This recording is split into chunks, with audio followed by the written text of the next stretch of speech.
do my part and take care of the stage, and before you know it, I'm like doing logistics, and I'm doing this, and I'm doing that, and at the same time, I'm just trying to be a nice guy, see that there's needs in the community, and so that man, these halals are, they're all doing the same as the other halals, most of them. And so as years went on, I created a relationship with all these different halals and the people, and just be nice, go out of your way. Hey, if there's something you need, or hey, auntie, if there's something you need, or uncle, and just take care of them. And then one year, the president asked me, he said, hey, why don't you rewrite the mission statement? Because, it kind of seems like we're just kind of like this, we're just stagnant, we're just not really going where we should be. And I said, sure, rewrote the mission statement so we can help take that to the next level. Because if you think about it, you got all these people, and what are you doing for them? Is that all we do? Is just dance hula and sing songs? And so I brought it to the board, and they kind of looked at it, but nah, we just want to do the festival because, we're not getting paid anyway, so we're just going to do the minimum and just do our little part here and there just to make this festival happen. And so there's one man, his name is Tom Whirlpool. To me, he's a mentor.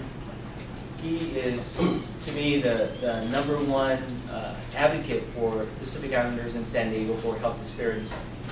And then there's also a board member, his name is Rudy Tai. He's from here, went to the University of Hawaii. He's a lieutenant in San Diego PD. And he says, you know what, I think we need to approach this in a different way. He says, you know what, you've been talking about starting this nonprofit. I think maybe now's the time. We have to be smarter than our enemy. And it's not, all disrespect to all the board members that are involved, but we need to come, I like to use this term, come from the back door on them. We have to be smarter than our enemy. We have to place ourselves in a position to show the Pacific Island community in San Diego that there is a better way. There is an easier way. And stop being so divided. It's so sad, the island groups just can't even get along. It's like the whisper behind the back. Oh, 5 minutes, I'm sorry. So it's just, I got a passion for this, because I see a problem, and if no one's fixing it, I need to put myself in a position to do something about it. So we started this nonprofit, and the good thing about this nonprofit is the men and women that are involved, they all have the same passion, and they're all mixed from all different islands, And to me, there was always an issue too with like, what's up with all the men? And so most of the men involved with our nonprofit are veterans. There's about 10 of us, and we all have our gifts, and we all pull it together to make something bigger happen for everybody. So this new nonprofit deals with health disparities, leadership, more of a basic type of leadership, like the basic leadership traits and principles. And then since there was an issue with the halals, it had to be a little more tactful on how we would put this together. So especially when in California, you want money for culture, it's just not there.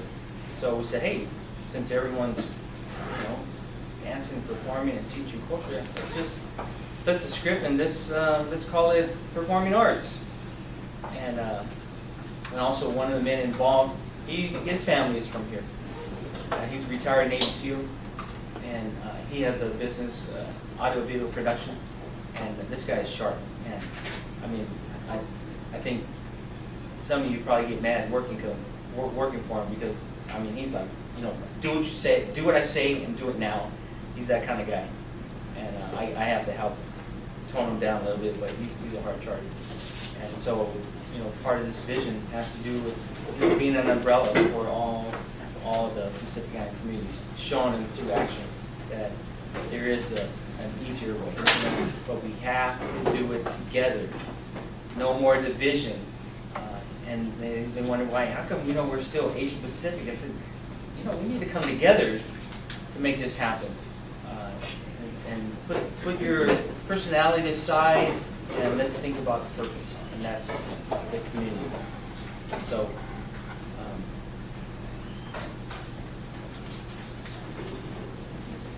those are my passion.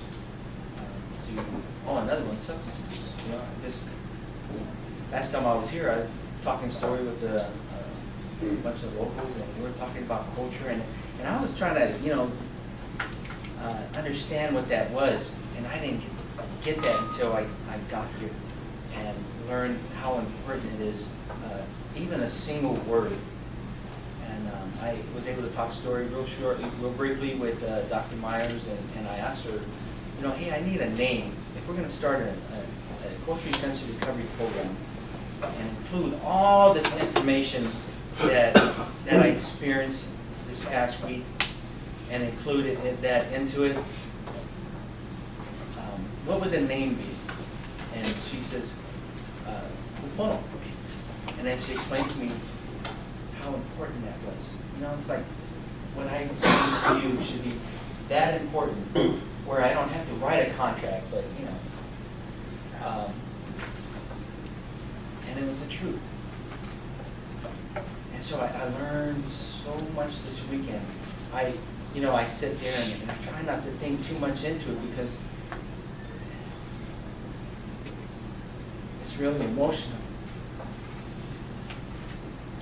I'm seeing a whole new perspective on life and how it relates to family. Especially, there's no mistake that I'm here. Especially the men that I've been, talking to, heard, and Abe and Uncle Bob, and just lifting me up and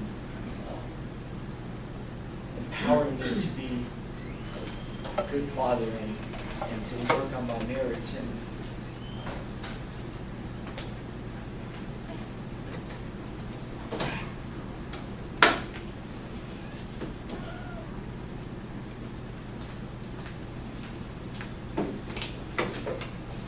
from the bottom of my heart, I love all of you, and I thank you so much for